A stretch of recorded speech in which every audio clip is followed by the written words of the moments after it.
What if history wasn't what you think it is? Today, we reveal the top 10 craziest WW2 what-if scenarios.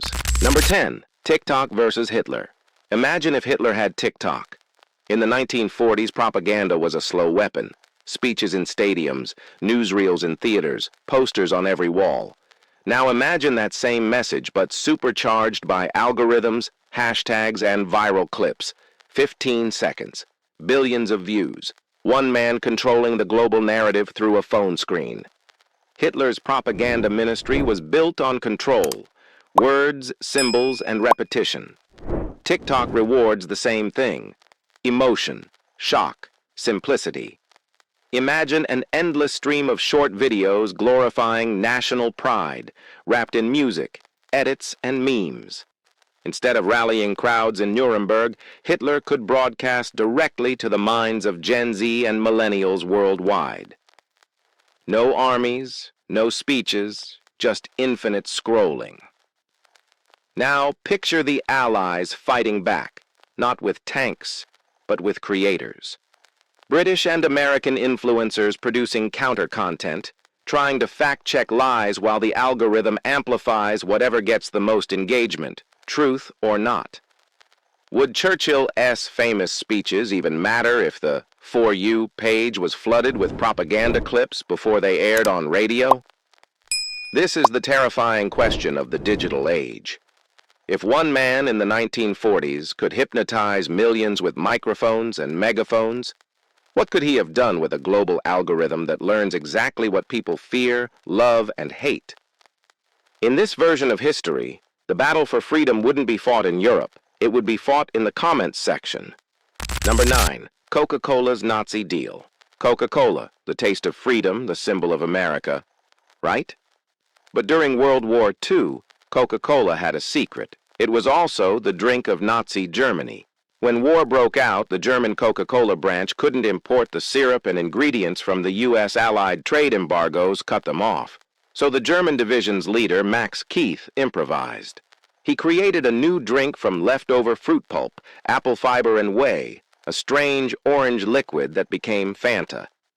Yes, the soft drink that today fills millions of vending machines was born in Hitler's Germany, under a regime at war with the very country Coca-Cola came from. Now imagine if Coca-Cola had taken a moral stand, shut down operations, pulled out of Germany, refused to produce anything under Nazi rule, no Fanta, no drinks for German factories, soldiers, or civilians. Would it have made a difference? Maybe not to the front lines, but to morale, to culture, to the feeling that even American brands had chosen a side. But Coca-Cola didn't choose. It adapted. It survived. And when the war ended, the company quietly reclaimed Fanta, turning it into a global hit.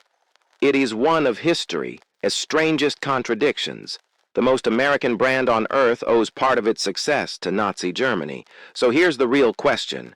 When profit meets politics, can a brand ever stay neutral? Or does every sip of soda carry a hidden story from the past? Number 8, Nazi UFOs. In the final years of World War II, rumors began to spread. German scientists were building flying discs, strange lights in the skies over Europe, circular craft moving faster than any Allied plane.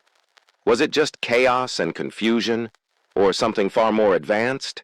The Nazis were obsessed with technology and secret weapons. They called them Wunderwaffe, or wonder weapons.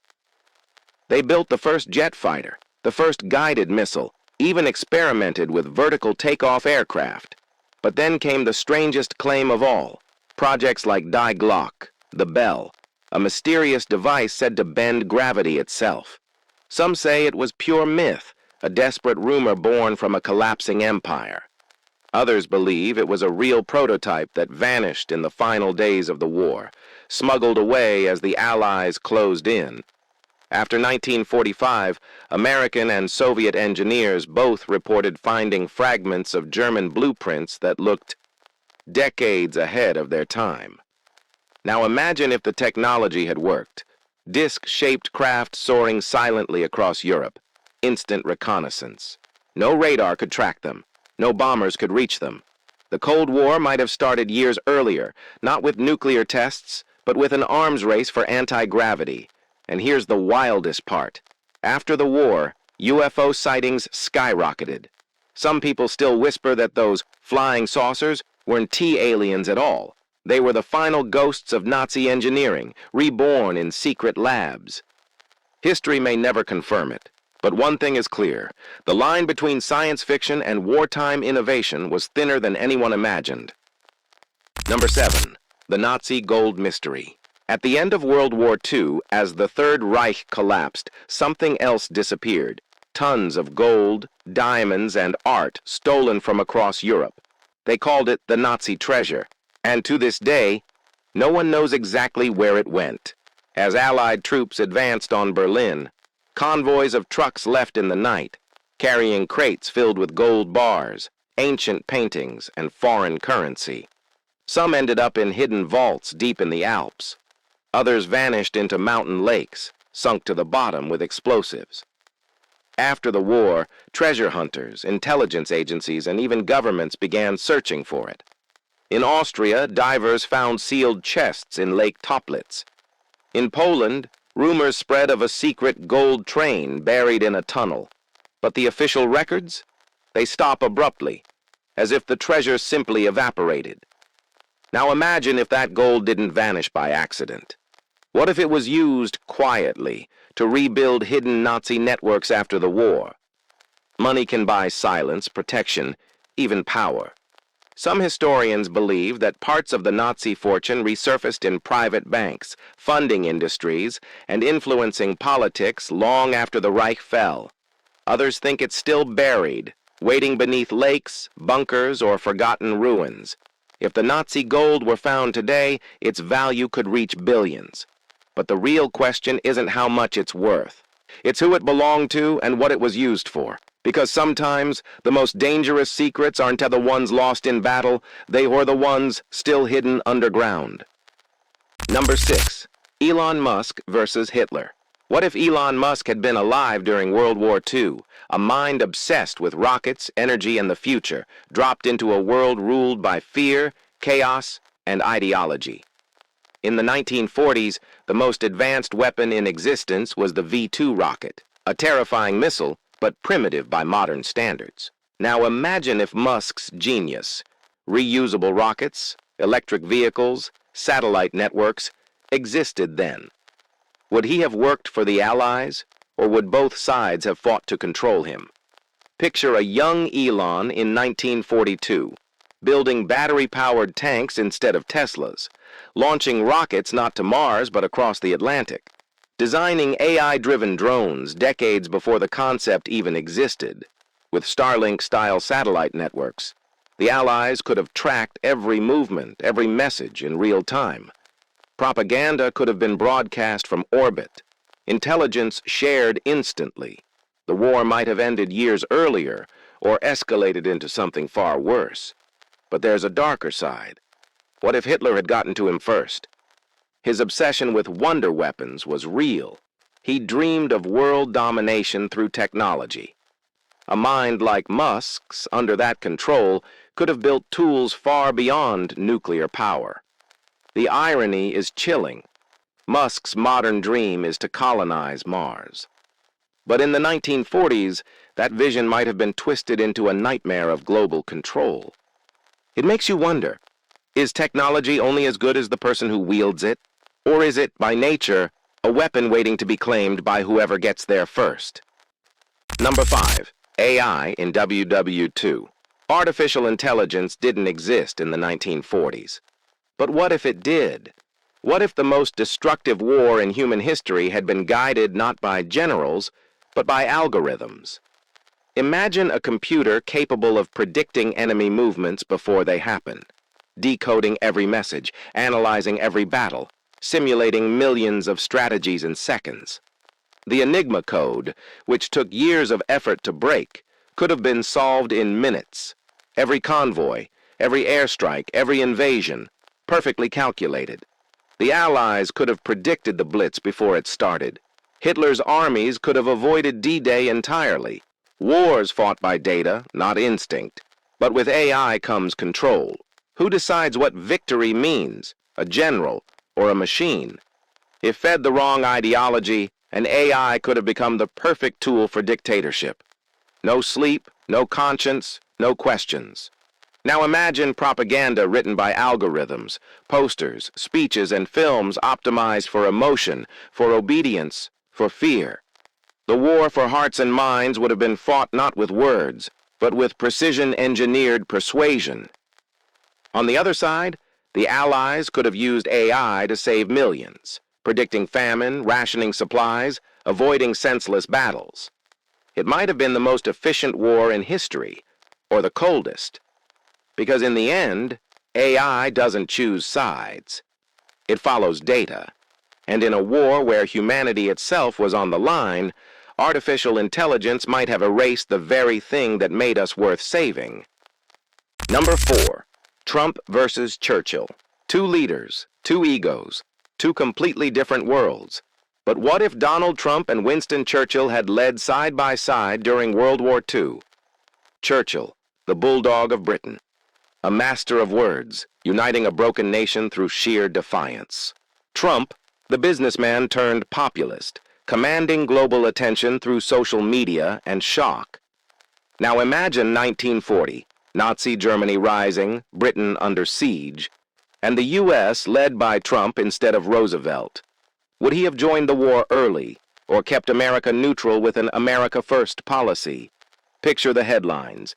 President Trump demands New Deal with Germany. Churchill clashes with Washington. The two men, both stubborn, both driven by image, locked in a political and personal battle that could shape the world. But here's the twist. They might have needed each other. Churchill needed American power. Trump would have needed global recognition. Together, they might have staged the greatest media campaign in wartime history, turning speeches into spectacles, radio broadcasts into viral sound bites. Yet diplomacy could have been chaos. Would Trump have supported D-Day or negotiated peace first? Would Churchill have trusted him or viewed him as unpredictable? This alternate WW2 wouldn't just be fought with bombs. It'd be fought with microphones, cameras, and charisma. Because in this version of history, victory wouldn't depend on who had the most tanks, but on who controlled the narrative. And that's the real question. In a world of image and influence, can personality alone win a war? Number 3. Disney versus Hitler. It sounds absurd. Mickey Mouse versus Adolf Hitler. But during World War II, that battle was real. When America entered the war, Walt Disney turned his studio into a weapon of persuasion. Animators stopped making fairy tales and started making propaganda. Donald Duck became a soldier. Mickey waved the Allied flag. Disney's films mocked dictators, encouraged war bonds, and taught soldiers how to survive on the front lines. But what if Disney had gone further? Imagine a full-blown cartoon war. Animated films directly targeting Nazi ideology, airing across neutral countries, spreading humor instead of fear. Hitler's propaganda minister, Joseph Goebbels, understood the power of emotion. Disney understood it too, but he used laughter, not hate. What if the studio had launched a psychological front? Millions of children growing up seeing fascism not as power, but as a joke. Maybe the greatest weapon wasn't a bomb. It was imagination. In our timeline, Disney helped shape morale. But if he fully committed, using the world's most beloved characters to fight tyranny, he might have become the most powerful storyteller of the war. And here's the irony. After the conflict, both propaganda and entertainment merged forever. Movies, advertising, politics, all learned from those wartime cartoons. Disney versus Hitler wasn't about bullets. It was about hearts, minds, and culture. And it reminds us that even in the darkest times, creativity can be resistance. And a smile can sometimes be sharper than a sword. Number 2. Nazi scientists in America. When World War II ended, the world thought the Nazis had been defeated, but their scientists were just getting started. In 1945, as Germany fell, both the United States and the Soviet Union began a secret race. Not for land, but for mines. Hundreds of German scientists, engineers, and doctors were quietly extracted under a classified mission called Operation Paperclip. Among them was Werner von Braun, the man who built the V2 rocket for Hitler, and later the Saturn V rocket that took humanity to the moon. The same hands that once built weapons of terror ended up shaping NASA, satellites, even the early Cold War arms race. Now imagine if America had refused to take them. No von Braun, no rockets, no space program. Would the Soviets have reached the moon first? Would the balance of power have shifted overnight? It is one of history's strangest contradictions. The same technology that brought devastation in Europe also launched the space age. The U.S. didn't just import scientists, it imported secrets, ambitions, and moral compromises. What happens when victory blurs the line between justice and opportunity? Did humanity win, or did we simply change who benefited from the knowledge? Operation Paperclip proves that wars don't end when the fighting stops. They evolve into science, technology, and ideology. And sometimes the future is built not by heroes or villains, but by those smart enough to survive both sides. Number 1. Hitler with future tech. What if Hitler had access to today's technology, artificial intelligence, drones, the internet? Would the world even stand a chance? Imagine Nazi Germany with facial recognition scanning entire cities, AI predicting resistance movements before they even start, deepfakes spreading propaganda so real no one could tell the truth from the lies. In 1939, Hitler controlled his empire through radio speeches and newspapers. Now imagine him with social media. Billions of impressions a day, global influence at the click of a button. The Third Reich wouldn't just march with tanks, it would invade your mind through your screen. Modern algorithms could track dissenters instantly. Autonomous drones could eliminate enemies with machine precision. And the Holocaust? It could have been automated. Digital surveillance replacing soldiers, turning genocide into a data-driven system. But the scariest part? Many of those tools already exist. Governments use them. Corporations refine them. The world learned how to fight wars without ever firing a shot. So ask yourself, what happens when the technology we invent for convenience can also be used for control? If Hitler had today's tech, World War II wouldn't have been fought on battlefields. It would have been fought in cyberspace, inside your mind, your data, your beliefs. This isn't just alternate history, it's a warning, because maybe the future Hitler doesn't need an army. He just needs Wi-Fi.